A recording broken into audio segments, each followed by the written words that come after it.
Hola, muy buenas tardes a todos. Vamos a ir comenzando esta nueva jornada webinar que ha organizado el Consejo de Ingenieros Agrícolas. Son ya casi y media, ya estamos viendo que se va conectando gente, pero bueno, para mientras se va conectando el resto, vamos a ir poniendo ahora un vídeo de presentación y mientras tanto que se vaya conectando esto. Bueno, lo primero es yo soy Samuel Sanz, soy secretario técnico del Consejo para los que no me conocéis. Bienvenidos a esta jornada, como os digo, donde vamos a hablar de tractores y futuro. Un tema muy interesante desde mi punto de vista. Nada, simplemente un par de cosillas. Tenéis deshabilitado la cámara y el micro para un mejor seguimiento de la jornada. Pero podéis utilizar, ya sabéis, el chat. Os hemos mandado unas instrucciones con el enlace de conexión y podéis utilizar el chat para hacer las preguntas que consideréis oportunas y que Marcos, el ponente, irá resolviendo, pues bien sobre la marcha o bien ya al final, como él prefiera. Como digo, esta charla nos la va a dar Marcos Vázquez, que como muchos sabéis es presidente de nuestro colegio de Lugo, y además es el gerente impulsor de Mubicla, que es el Museo Vivo Integrado del Campo y la Locomoción Agraria. Que, por cierto, si no lo conocéis, si no habéis ido, os recomiendo la visita, como vais a poder ver ahora en un vídeo que vamos a poner, porque merece muy mucho la pena. Bueno, pues nada, como digo, para dar comienzo a la jornada, vamos a poner un vídeo, que fue la presentación de este museo tan chulo que comentamos, que la presentación en Madrid. Y nada, ya a continuación, una vez que pase este vídeo, que son 2 minutitos, pues ya comenzará Marcos con la jornada, porque ya estamos en hora.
Agárralo, desexo, como é de todo, sexa para a sociedade galega, toda a sociedade será non teria sentido esta iniciativa se non fora para promover os valores vinculados ao rural e a demostrar e a dicir e a conectar, a ilusionar.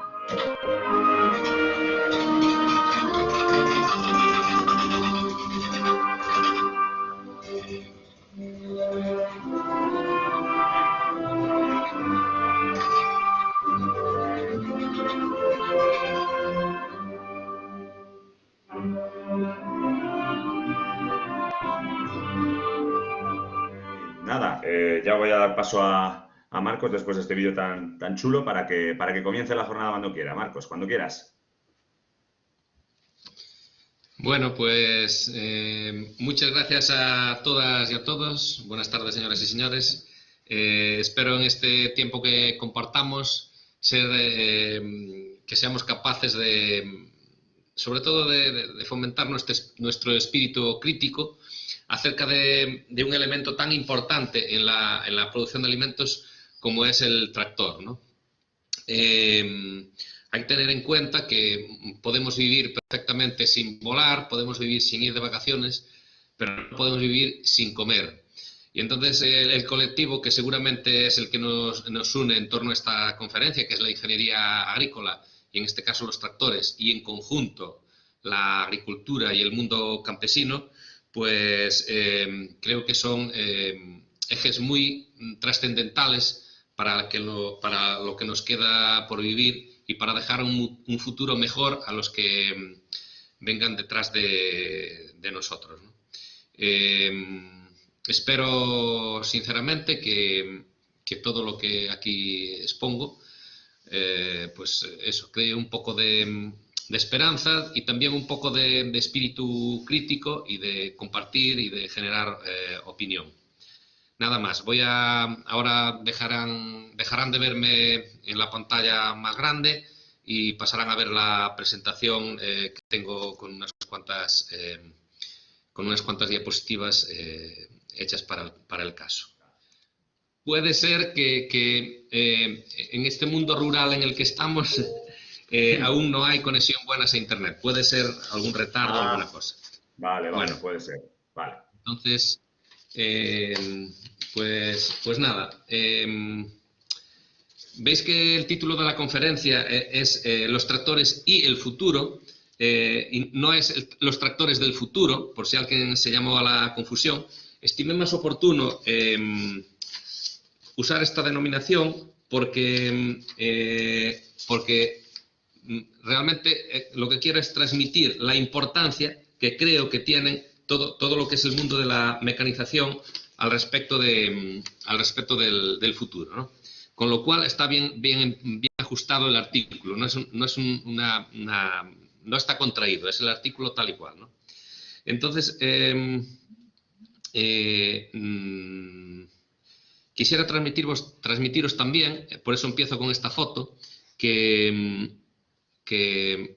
yo soy hijo de labriegos, nieto de labriegos, bisnieto de labriegos y tataranieto de labriegos, y para prueba esta fotografía es sacada en el 1913, es mi tatarabuelo materno. Creo que los genes en este caso se imponen, pero yo creo mucho en la importancia que tiene que toda aquella persona que crea algo en el campo, lo que sí que tiene que tener en este momento es lo atrevimiento y la valentía de decir que no le importa que sus hijos y sus nietos y lo que venga detrás, pues acepten el mundo rural como una alternativa a su mundo laboral y a su mundo social en el futuro.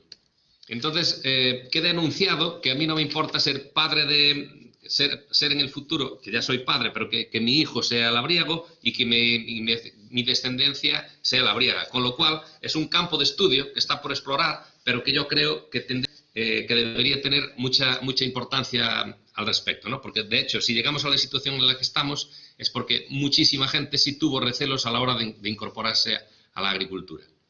Bien.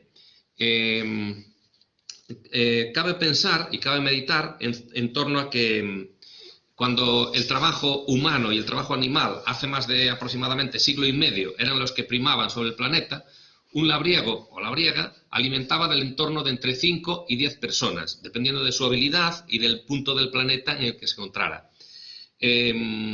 Hubo grandes inventos a lo largo de la historia, pero yo incidiré sobre toda esta ponencia, sobre dos, como técnico y como labriego. Ya sé que hay más, pero yo quisiera usar esos dos ejes pivotantes para el desarrollo de esta ponencia, ¿no? El primero es el invento que el John Deere, de casualidad, o como era un herrero, fue capaz de introducir, es el arado autolimpiable, ¿no? O sea, un arado cuyas características provocaban que no se pegara a la tierra. Fue una evolución que ahora mirada con perspectiva nos parece simple, pero en aquel momento tenía su punto de importancia. O sea, pasar de que la vertedera o el elemento de volteo de la tierra, del arado, fuese de hierro a que fuese acero, o sea, que tuviese una aleación con el carbono, fue un invento que permitió que no se pegara la tierra al arado y con eso casi duplicar la capacidad de trabajo de un animal. si duplicábamos la capacidad de trabajo animal, de aquel momento de la tracción animal, pues estábamos también aumentando la capacidad de producción de alimentos de forma significativa. Pero desde 1837, que el John Deere introdujo esa variación, hasta el 1933 yo considero que no hubo un avance tan fuerte en la producción de alimentos como fue la introducción o el nacimiento del tractor moderno, ¿no? El tractor moderno, ya lo diré más adelante cuando hablemos de historia. El tractor moderno, desde mi punto de vista, nace cuando se incorpora de forma masiva el enganche a 3 puntos. Ese tractor moderno, introducido por el irlandés Harry Ferguson, introdujo un concepto que es la democratización del uso del tractor. Era un pequeño tractor que además era asequible. Era un tractor que prácticamente todo aquel que tuviese la intención de comprar un tractor para mecanizar sus tierras podría hacerlo. Se dio entonces el salto de tener tractores que eran máquinas reservadas a un sector muy concreto de la población, o sea, a personas muy adineradas o a gobiernos, pues se dio el salto a que todo agricultor o labriego del mundo, con esa intención y con capacidad para tener el dinero, una cantidad pequeña de dinero, pudiera tener un tractor. ¿Qué sucedió con este fenómeno a nivel social? Pues que entramos en otra dinámica y el crecimiento de la capacidad de producción de alimentos de un agricultor creció de forma exponencial. O sea, una persona trabajando en el campo con un pequeño tractor ya podía alimentar del entorno de 50 personas. Según estudios bastante testeados, en la actualidad rondamos las 155 personas por cada agricultor de media en el mundo. Los hay que producen mucho menos y que producen mucho más, pero estamos en el entorno de 155 personas por agricultor en el mundo. Bueno, se me olvidó al principio decir una cosa, que como se notará soy gallego, espero que mi entonación y mi forma de verbalizar os resulte agradable. Cuando hablo algún otro idioma, como por ejemplo el francés, sí que resulta agradable, pero siempre me confunden con un portugués. O sea, es importante muchas veces la identidad, pero siempre para acercar, ¿no? Entonces, si estamos hablando de tractores, no nos queda otra en este momento que hablar de automatización.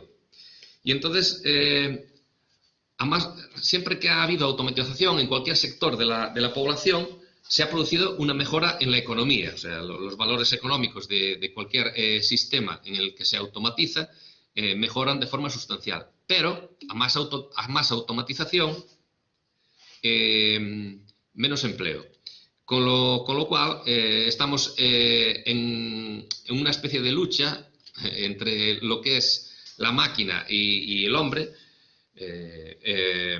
promovido por el propio ser humano, ¿no? O sea, las máquinas autónomas, los autómatas y los robots los diseñamos nosotros y al final, en ciertos aspectos, como es la generación de empleo, cuesta encontrar el punto de equilibrio.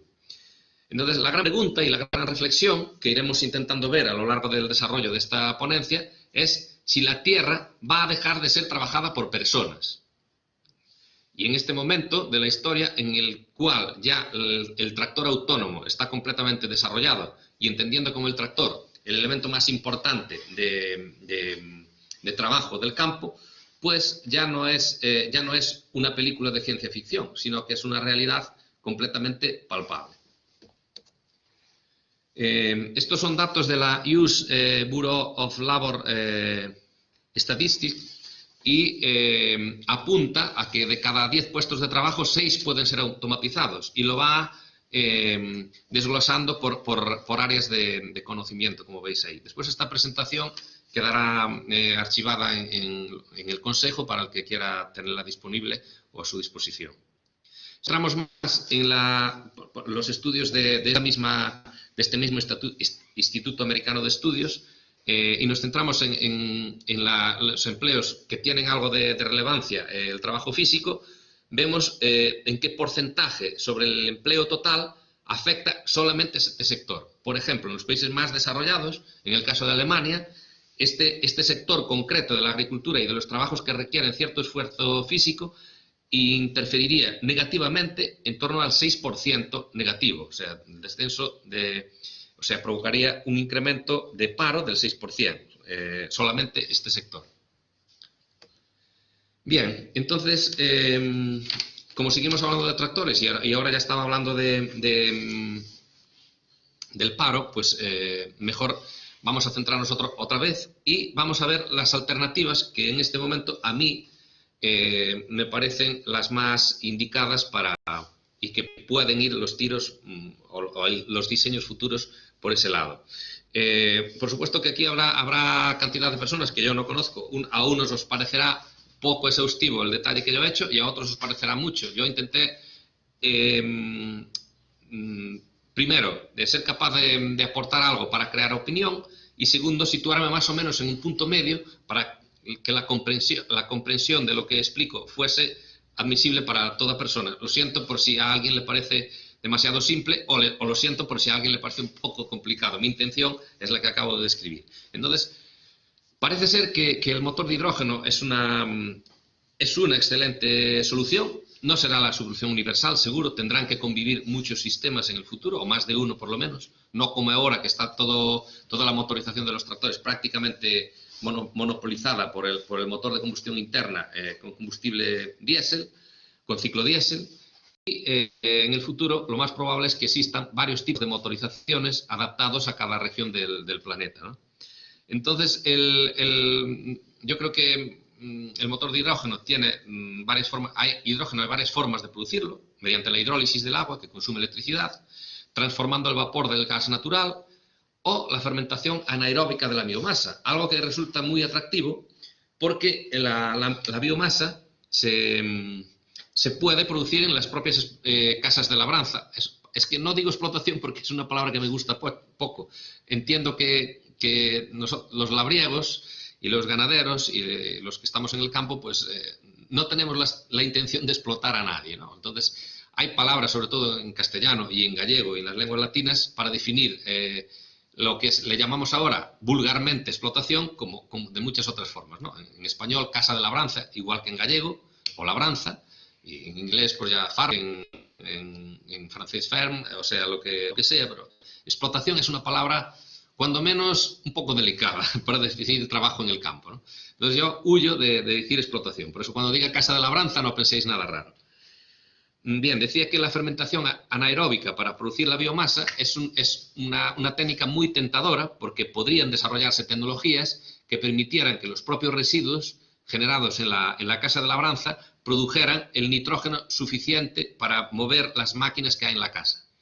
No es ciencia ficción, de hecho más adelante veremos un producto de New Holland que emplea ya esta tecnología y se basa en eso. No es fácil en este momento, porque se requeriría una dimensión de una labranza o de un sistema agrícola bastante complejo y bastante grande. No es pensable por el momento de una labranza de 50 vacas y 100 ovejas, pues obtener el hidrógeno suficiente de sus residuos en la fosa de deyecciones para producir el nitrógeno suficiente, ¿no?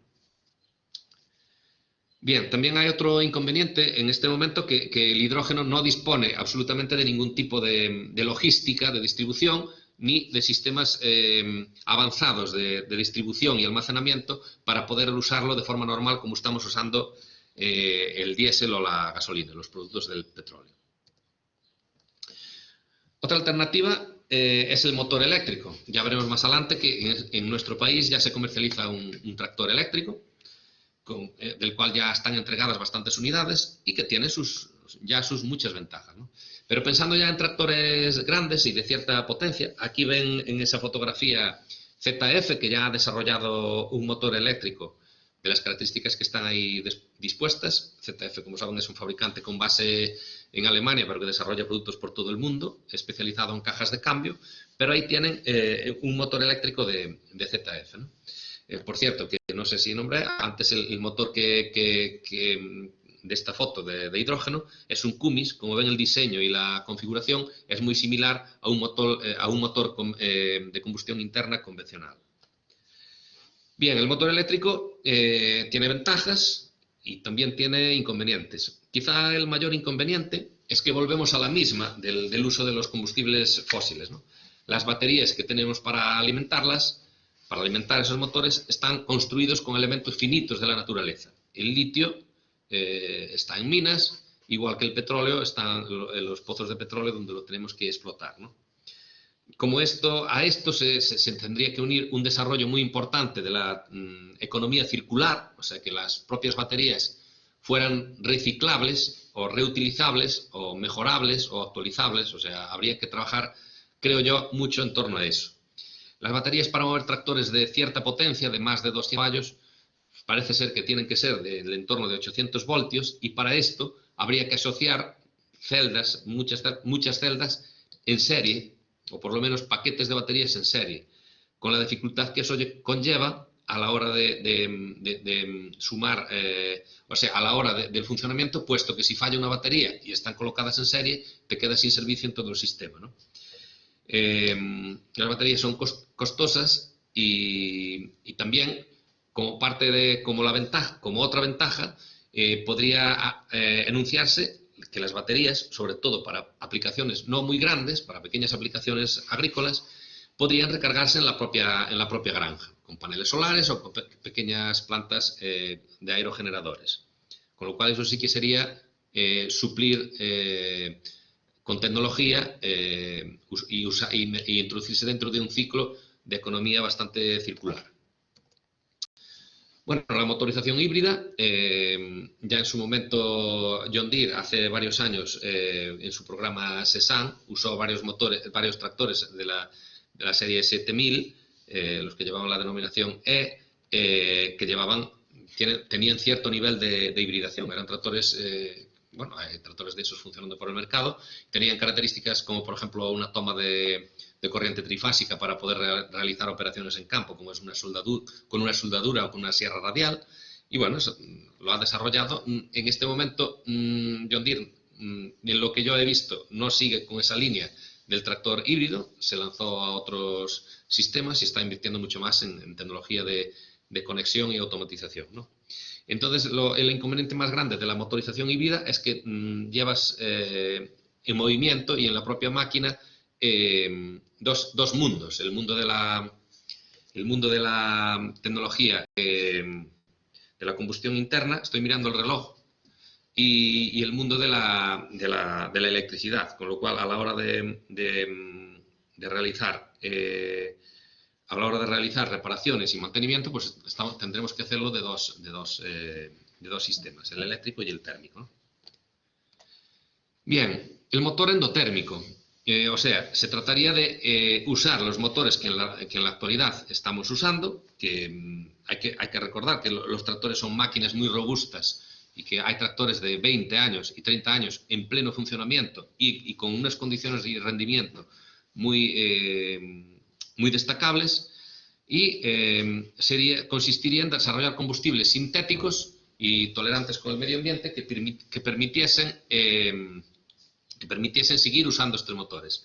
De hecho, Porsche Motors ya está investigando con resultados bastante interesantes de campo, ¿no? Quiere que sus máquinas, fabricadas desde hace muchos años, puedan seguir sus clientes disfrutando de ellas con combustibles de futuro. Para esto es la tecnología y el desarrollo que está surgiendo en torno a esto. Un momentito. Es que me está pidiendo aquí alguna gente el enlace. Se lo voy a mandar en un segundo. Vamos a ver, que son dos personas. Vamos a ver. Y además uno de ellos es asesor del museo, Eloy Galván, y es colegiado del Colegio de Centro, y por eso, a ver si se conecta. Vale.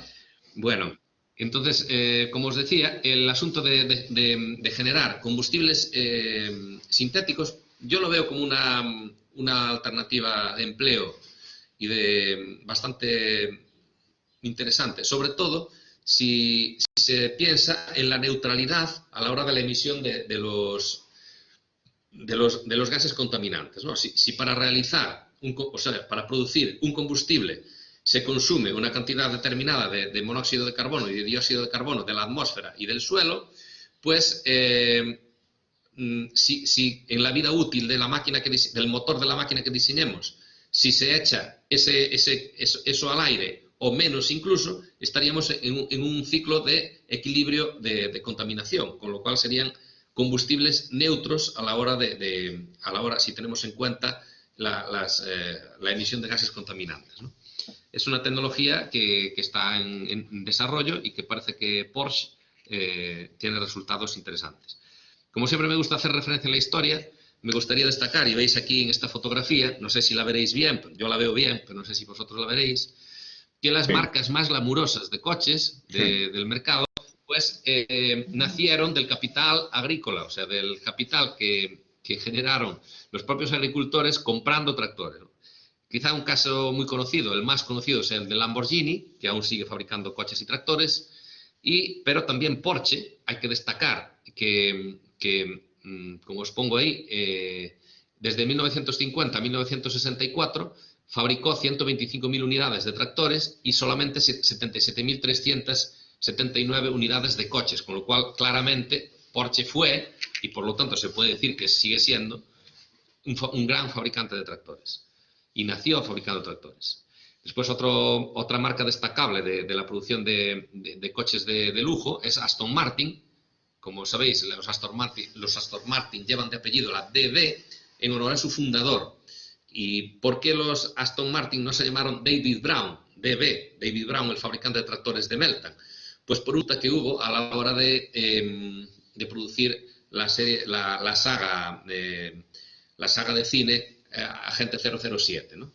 Entonces los coches de Aston Martin se llamaron así porque David Brown en aquel momento no podía ponerle a los coches que él había fabricado su propio nombre por una disputa que tuvo por el asunto de la película. También Alfa Romeo nació de la fabricación de tractores y bueno, son 4 marcas muy representativas del mundo del glamour de los automóviles que tuvieron sus comienzos con los tractores.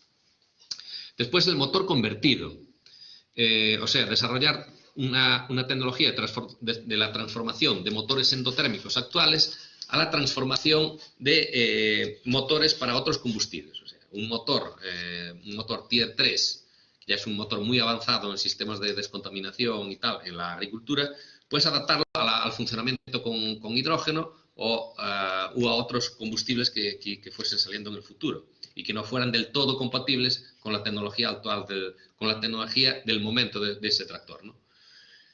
Y aquí otra vez la historia. Bueno, esto sería economía circular en toda regla y después, antes de acabar, lo más significativo quizá de todo esto es una transparencia que tengo que habla de la energía que cuesta construir un tractor, ¿no? Entonces,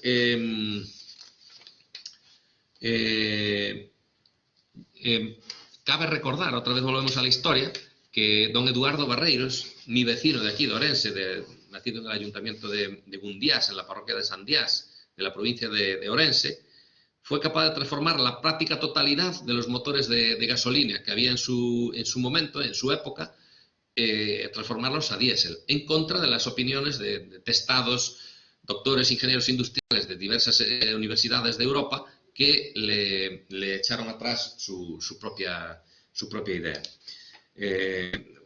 Barreiros fue un gran emprendedor, una persona muy destacable y bueno, su legado aún lo podemos ver por muchos sitios, ¿no? Entonces, bueno, y sobre las realidades. Pues sobre las realidades, un momentito.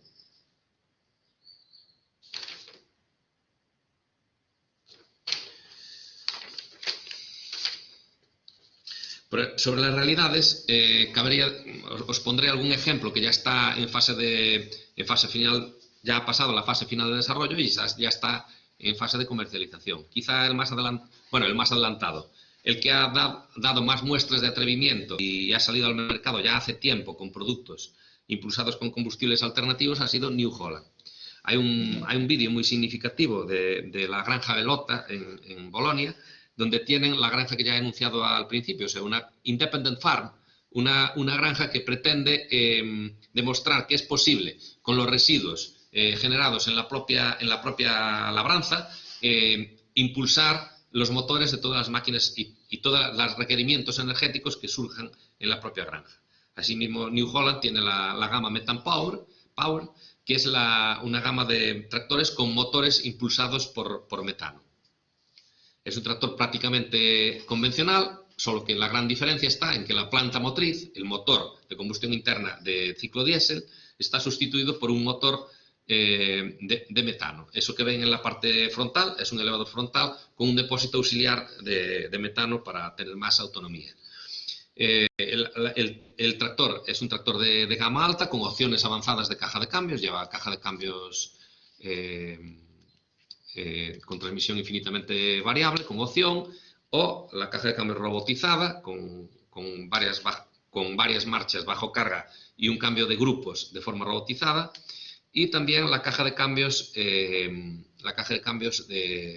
simula el funcionamiento de una transmisión continua, pero está en funcionamiento por dos cajas de cambio paralelos que funcionan con un sistema de dos embragues. Otra realidad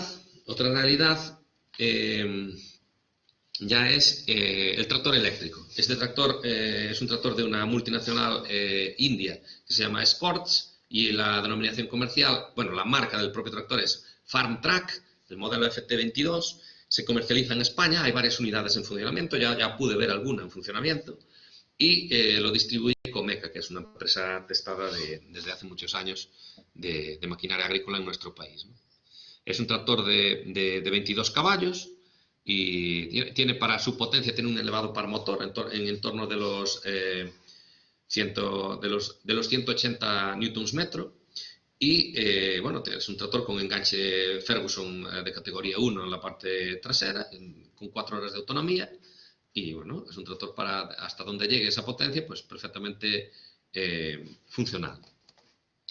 En fase final de desarrollo, ya a punto de lanzarse a la comercialización, de hecho ya ha sido presentado en Bolonia en el 2021, tenemos este Antonio Carraro HRX híbrido. Este tractor se caracteriza porque lleva sistemas de recuperación de energía en los propios ejes, en los ejes de motricidad y también en los ejes en el eje de la toma de fuerza. Este tractor puede aprovechar la inercia de ciertos aperos al desacelerar, está preparado para recuperar alguna energía y poderla almacenar en las baterías para después impulsar algunos elementos eléctricos, como pueden ser la climatización de la cabina, el funcionamiento del ventilador de la refrigeración y ciertos elementos eléctricos. Aún no hay muchas características al respecto, entonces es lo que he podido captar. Pero sí, como es cierto, ya está en fase de desarrollo y ya lo anuncian incluso en su propia página web. Hay otras realidades también que son los FEN E100 Vario. Hay vídeos ya y hay publicidad comercial. Lo que sí no estoy seguro y no lo he sabido es si realmente se comercializa ya en nuestro país o si hay unidades funcionando por Europa o no. Me imagino que sí habrá alguno. Lo que pasa es que, claro, es un tractor de 100 caballos con un precio que seguramente tendrá que asustar, porque ya toda la tecnología que acumula el grupo AGCO en la marca FEN, concentrarla y además instalar un motor eléctrico con las baterías, pues tiene que ser un producto nada asequible. Después la gama de John Deere Sesan, que bueno, ya lleva mucho tiempo desarrollándose, incluso tienen prototipos de tractores autónomos con un sistema de alimentación eléctrica muy curioso, que es por cable, no lleva baterías, un tractor eléctrico que no lleva baterías, lleva un sistema avanzado de recogida y soltado de cable. Tú lo conectas a una toma de recarga de batería, a una toma de alta intensidad y la tensión adecuada, y el tractor va recogiendo y soltando cable y moviéndose por la propia finca. Algo realmente curioso. Bueno, si vamos a proyectos, o sea, hacia dónde está orientado el futuro ya a corto plazo, pues el concepto de tractor apero de John Deere, presentado en Agritécnica en 2019, pues consiste en que ya la desaparición absoluta de la cabina y de la posibilidad de control directo en el tractor. Entonces sería un tractor con orugas, como ven en la fotografía, impulsado por un solo eje motriz y en el cual se conecta directamente el apero formando una única unidad entre el tractor y el apero. Este es un proyecto que parece que ya están con él bastante avanzado. Este es otro proyecto de Massey Ferguson, en este caso, una marca global del grupo AGCO, que yo en el 2018, en un programa de Vision of Future en Beauvais, en Francia, tuve la suerte de poder probar realidad virtual. No probé el tractor, probé una realidad virtual. O sea, desde un puesto de conducción de un tractor, con una cabina totalmente reversible y acristalada, se pilotan hasta un total de cinco tractores, ¿no? El sistema está apoyado por satélite para la manipulación del tractor que no lleva a una persona conduciéndolo, y también por equipos de drones que están constantemente monitoreando el terreno y mandando imágenes a las pantallas que irían instaladas en los tractores. Esto no es ya ciencia ficción. Yo ya digo que en realidad virtual lo he podido comprobar como prácticamente si estuviera conduciendo el tractor. Bueno, volvemos un poquito a la historia. Y no, recordar bueno, la publicidad de época del John Deere, hace más de siglo y medio, en el 1837, que revolucionó la capacidad de producir alimentos, que es de lo que hablamos al principio, de que deberíamos pensar en que lo importante que es la producción de alimentos y transmitirlo a la población en general para que no se viviera tanto de espaldas al campo, ¿no?, y al medio rural, como se está haciendo. El otro gran invento, el de Ferguson, que ya nombré y quería poner aquí las imágenes, como ven, el Harry Ferguson, un irlandés afincado en Inglaterra, desarrolló el primer tractor con enganche tripuntal, él y su equipo, y este es el primer tractor de la historia con enganche tripuntal, el Ferguson Black. Fueron desarrollándose hasta llegar al Ferguson Gris, que lo habéis visto al principio en el vídeo, como yo arranco de forma manual con la manivela, y cuya tecnología consistía en un tercer punto, que era una fuerza imaginaria que hacía que el eje delantero no se levantara y no fuera un peligro para el conductor, que le cayera el tractor encima por volteo, ¿no? Además, con ese sistema consiguió un sistema de control de tracción muy avanzado, porque al aliviar el peso del eje delantero, o sea, al aliviar la carga del eje delantero por el efecto del arado, ese peso que sale del eje delantero indudablemente va al eje trasero y aumenta el peso sobre el eje trasero, con lo cual aumenta esa capacidad necesaria puntual para salir de un control de tracción muy avanzado para su época. Fue la evolución del enganche emulando a las vacas. Los sistemas anteriores al Ferguson eran enganches que se basaban en la tecnología que tenía el enganche entre la vaca o el caballo, o sea, la tracción animal, y el propio apero. Evidentemente hubo más inventos muy interesantes a lo largo de la historia, pero yo insisto que para esta transparencia he usado estos dos porque me parecieron los más relevantes, ¿no? Aquí tenéis, por ejemplo, una foto, del 1944, Harvest Brigade. Harvest Brigade fue una recogida de trigo que empezó impulsada por el gobierno de los Estados Unidos, que empezó en México y acabó en Canadá, recogiendo todo el trigo que se pudiera sembrar ese año para intentar erradicar la hambruna que venía de las guerras locales y del efecto de la Primera Guerra Mundial en América, ¿no? Bueno, ya falta menos para acabar. No sé cómo vamos de tiempo, Samuel. Bueno, son las 7:10, no sé cuánto te queda, pero vamos bien, yo creo.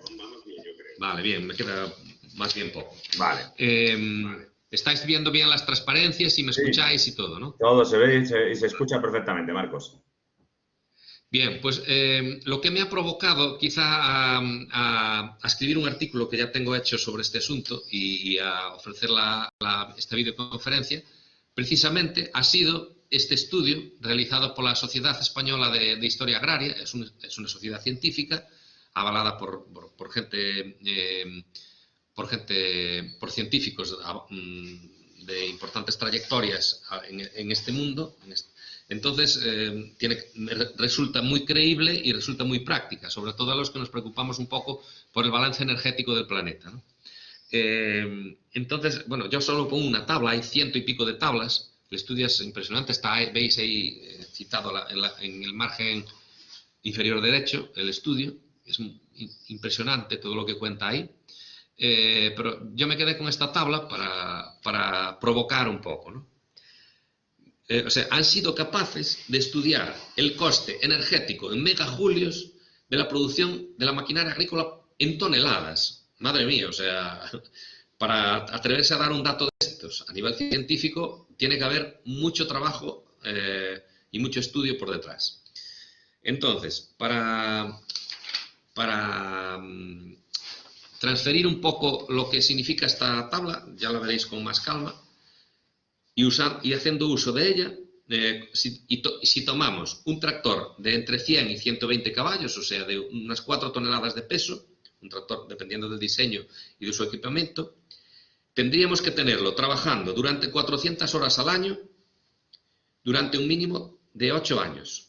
Esto estimando que fuese un tractor con un motor endotérmico, ciclo diésel, ultramoderno, que consumiera del entorno de 6 litros a la hora. Tendría que ser un motor de 3 cilindros, me imagino ahora mismo el motor, ¿no? Un motor 3 cilindros, diésel, sobrealimentado con turbo de geometría variable, inyección controlada informáticamente y aire de admisión refrigerado. O sea, un motor ultramoderno para que consumiera solo los 6 litros, ¿no? Teniendo esa potencia. Y siendo así, tardaría 8 años en consumirse la energía equivalente a la que costó construirlo. O sea, es muy probable, 400 horas al año, por lo menos en Galicia, en las casas de labranza medias, no las hace ningún tractor. Andan en torno de las 200 y 300. He puesto ya 400 para que no se me dijera, no, es que si hace menos de 400 es que no está haciendo nada. Bueno, aquí los profesionales en Galicia andan en torno de las 1000, o sea, los que trabajan 2 personas en el mismo tractor, o sea que el tractor trabaja prácticamente 10 horas al día o más. Entonces, es muy probable que muchos tractores que están en el desguace aún no hubieran consumido ni siquiera su equivalente energético. A mí me parece relevante, ¿no? O sea, voy a dar el dato. O sea, este tractor de 100 caballos, de 4 toneladas,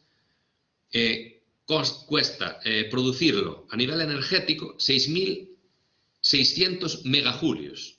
No, perdón, 660.000 megajulios. ¿Dónde vais? 660. 660.000 megajulios. Es una barbaridad de energía lo que cuesta construir una máquina pesada, un camión o un tractor o un autobús o un barco. Entonces, con esto, lo que quiero citar yo y provocar es un poco el pensamiento acerca de la economía circular, ¿no? Los tractores, adaptándolos a las medidas de seguridad actuales e incluso las medidas anticontaminación, son máquinas muy, muy robustas y que pueden durar muchos años. Porque, sobre todo, tenemos que pensar si cuando se compra un tractor para hacer 50 horas al año, que hay muchísimos casos por todo el planeta, no puse aquí más gráficas para no liar más la cosa, pero la importancia de las pequeñas y las medianas explotaciones en el planeta es capital. Entonces, tener un tractor para hacer 50, 100 horas al año se tardaría una eternidad en consumir siquiera la energía equivalente a la que costó producirlo, ¿no? Es llamativo, no sé si a vosotros os llama la atención, pero a mí me lo llamó mucho y queda ahí para la reflexión. Otros modelos. Pues nada, aquí 2 investigadores de la Universidad de Santiago de Compostela, aquí tenéis la portada de este libro que escribieron, Joan Carlos Carreira, que fue varios años director de la Escuela Politécnica Superior de Lugo, y Emilio Carral Vilariño, que es actual, está en equipo directivo actual de la Politécnica de Lugo, pues escribieron un libro en el que buscaron citas acerca de otros modelos de agricultura a lo largo de todo el planeta. Otros modelos me refiero al que nosotros estamos hablando aquí, ¿no? O sea, a aplicar tecnología a saco y a ir a más y a más crecimiento y a más... a estar solamente en el mundo económico, a no pensar en otros factores como es la energía, como es la sostenibilidad del planeta, como es la cultura y otros aspectos fundamentales, ¿no? Pues no sé si lo leen ahí, pero dice que ahí en la zona central del recuadro que he puesto, pone en China más de 200 millones de unidades familiares rurales que en promedio detentan menos de 1 hectárea cada una, logran la autosuficiencia alimentaria de una población de 1.200 millones de habitantes. O sea, es un dato impresionante, porque, o sea, si realmente hay una crisis muchísimo peor de la que estamos viviendo, infinitamente peor, o sea, en la que la escasez de alimentos, que es algo posible, pueda darse, esta gente está súper preparada, o sea, porque si hay una crisis de ese tipo, todos los sistemas de autoguiado y todas estas cosas es cuestionable que puedan sobrevivir, ¿no? Entonces, hay otros modelos, no hay por qué despreciarlos y no hay por qué pensar que nosotros somos los más listos y los mejores. También, estos son datos de la FAO, 100% recientes, y si comparamos, esto es para poner de relevancia que en el mundo aún queda muchísima atracción animal. Si comparamos a nivel internacional los países en desarrollo y los países desarrollados, vemos que en los países en desarrollo el 52% de la atracción en la agricultura es de origen animal, frente al 7% en los países desarrollados. Hay que destacar que aún queda el 26% de tracción de tracción humana en los países en desarrollo, y en los países desarrollados esa parte es prácticamente, esa parte que falta en la tracción animal está ocupada por tracción humana, porque es en el uso de pequeñas máquinas, ¿no? Como desbrozadoras y cortacésped y ese tipo de material.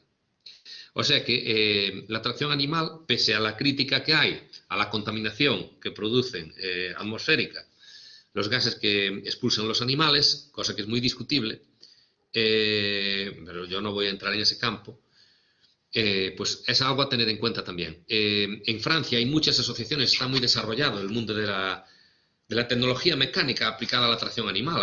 Hay segadoras y extendedoras y otro tipo de máquinas súper modernas tiradas por caballos, ¿no? Aquí en mi tierra, en Galicia, también hay una asociación muy desarrollada y que está haciendo un trabajo muy importante al respecto del mundo de la tracción animal. Y no solo como algo jovial o puntual, sino como una medida de apoyo a la mecanización del campo. Bueno, y ya acercándonos así un poquito al final, tengo aquí una mesa de cosas, ¿no? En un mundo en el que se está hablando constantemente de la agricultura vertical, de la automatización total y la robotización de la agricultura, y de que no puede haber vacas porque contaminan mucho.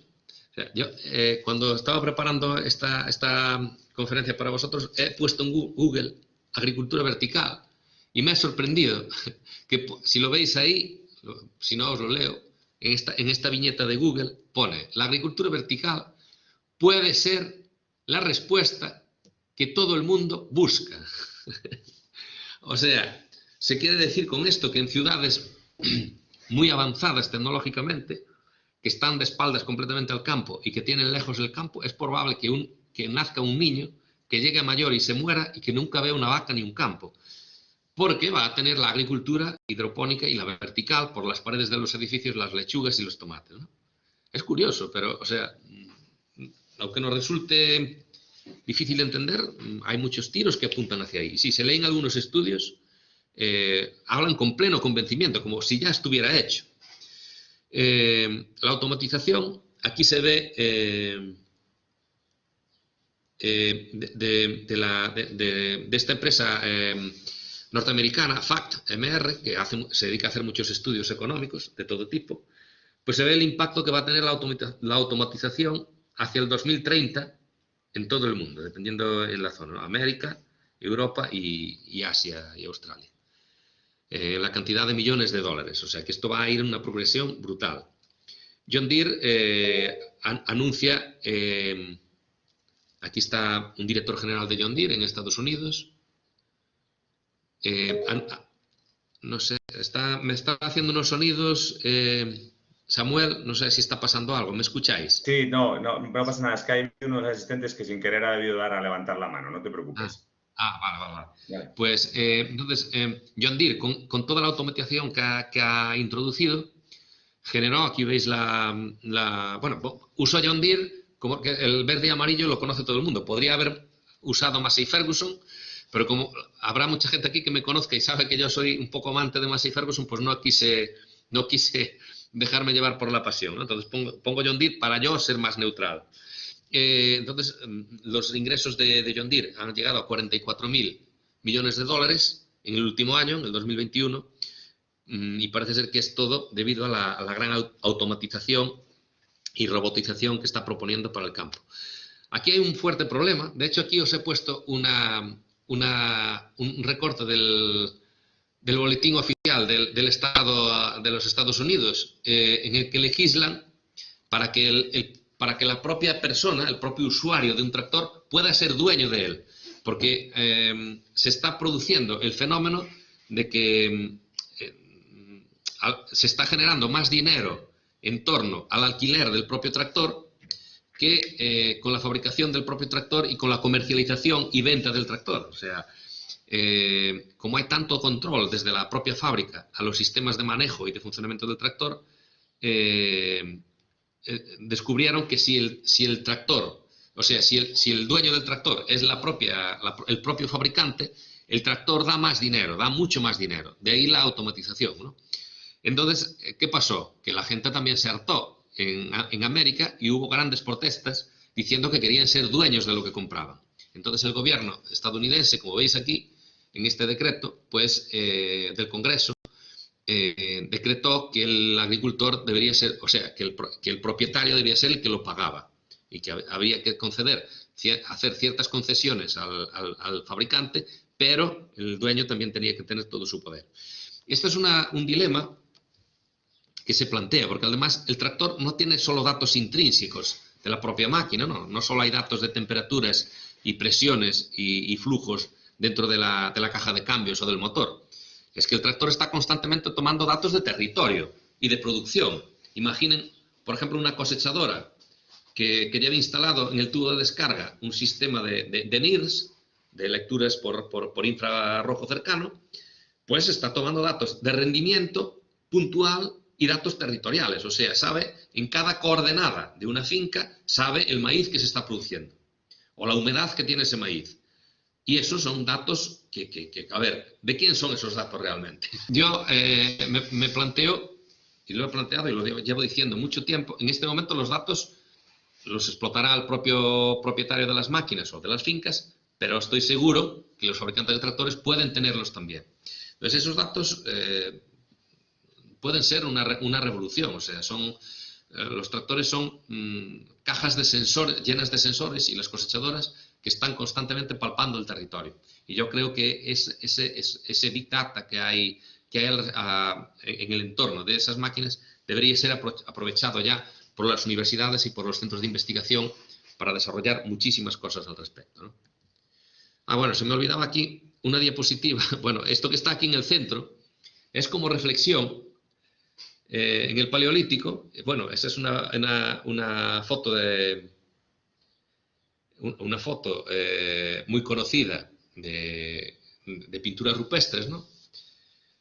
Y bueno, está claro que el impacto de los animales en aquel momento era muy destacable. Ya nos vayamos más atrás al Jurásico, ¿no? Y con los dinosaurios que eran rumiantes grandes como edificios. Entonces, bueno, los estudios que atacan tanto a los productores de carne y que tenemos ganado y tal, hay que saber mirar las cosas en su justa medida, ¿no? E intentar encontrar un equilibrio. Es difícil imaginar, por ejemplo, una tierra como Galicia o como la Bretaña francesa sin la presencia de animales y controlando la proliferación espontánea de biomasa, ¿no? Hay zonas de Europa, por ejemplo, que si no se controla la biomasa, los pueblos van a arder de forma descontrolada sin tardar mucho.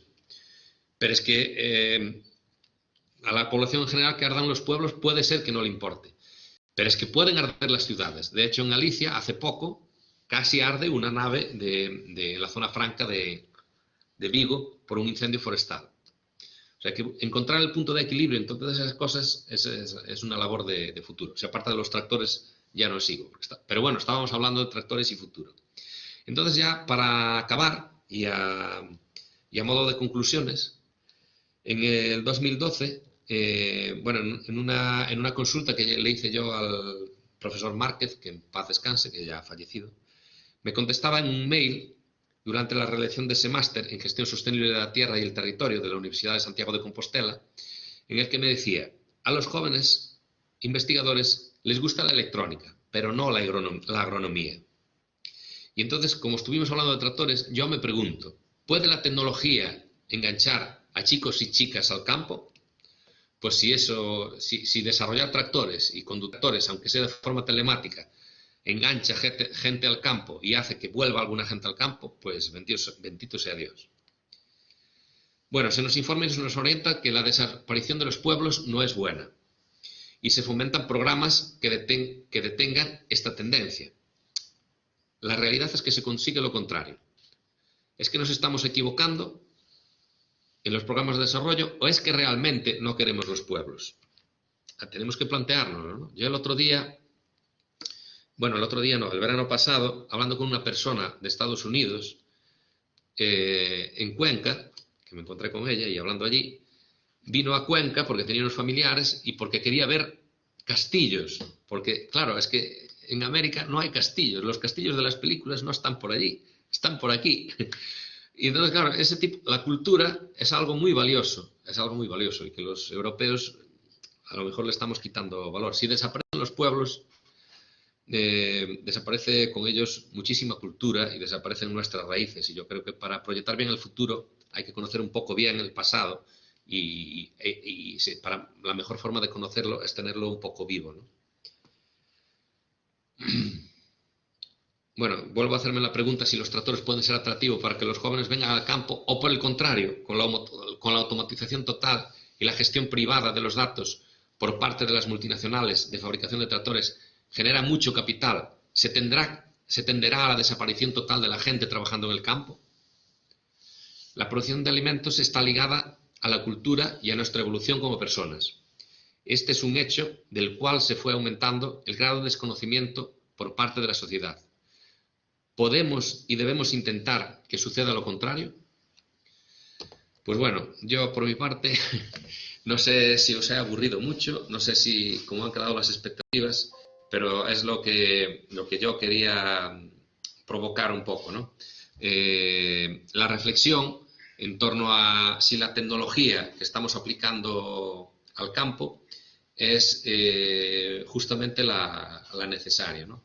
Muchas veces pensamos solamente en tecnología cuando hablamos de tractores y robotización de los mismos o aplicaciones informáticas para la gestión de las casas y nos olvidamos de que y sobre todo en territorios como el gallego, ¿no? Y en otros también, el problema del lobo ahora mismo. Pues nada, espero que os hubiese gustado, que os hubiese hecho reflexionar. Si a alguien lo he provocado, pues lo siento y aquí estamos para debatir. Y así que nada, lo primero que espero que os fuera agradable y ameno, y si fue provocativo, pues está bien, a veces hay que sentirse provocados, ¿no? Claro. Y con educación y respeto estamos para entendernos. Y nada, por favor, si hay preguntas o aclaraciones o lo que queráis. Muchísimas gracias por la atención, ¿eh? Muy bien, muchas gracias, Marcos. A mí se me ha pasado rápido, o sea que buena señal. Yo creo que ha estado entretenido y ha sido muy ilustrativo por tu parte. Estoy mirando el chat y, bueno, dice, más que preguntas, son como reflexiones, dice Josep Lluís Artigas, que me atrevo a decir que el 80% de los que vivimos en ciudad venimos de generaciones y generaciones del mundo de los pueblos y la agricultura. Pues posiblemente, sí. La gran frase es que quien pierde sus orígenes pierde su identidad. Sí, totalmente, es así. Sí, sí. Son reflexiones que nos hace Josep Lluís. Nada, Juan Luis Adegas te da las gracias, que muy interesante la charla. Y le ha gustado las conclusiones y la frase del profesor Márquez, que comentabas al final.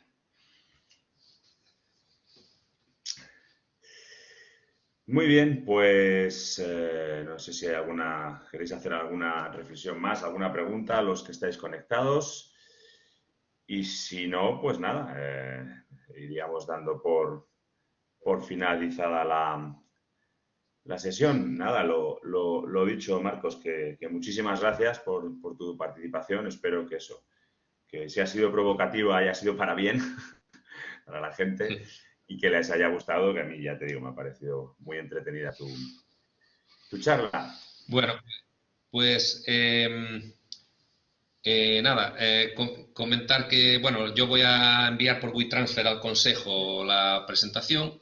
Pronto Perfecto. vamos a publicar un artículo escrito y nada, para el que lo quiera o eso, pues encantado Sí, de comunicarlo, porque bueno, hay algunas referencias bibliográficas que pueden resultar interesantes para muchos que quieran profundizar en cualquier tema de los que hemos tratado, ¿no? Yo procuré de ajustarme a 1 hora, porque 1 hora es bastante tiempo ya para cualquier historia de estas. Y perfecto. como no era algo muy especializado, pues creo que eso. Lo has Así que clavado, nada, has muchísimas estado gracias. justo 1 hora y nada, simplemente decir a los participantes también que está siendo grabada la sesión y también os la pondremos a vuestra disposición para que la tengáis la charla. Pues muy bien. Muy bien, Bueno, muchas pues gracias, Marcos. muchas gracias a todos y hasta siempre. Que Chao. vaya muy bien. Adiós.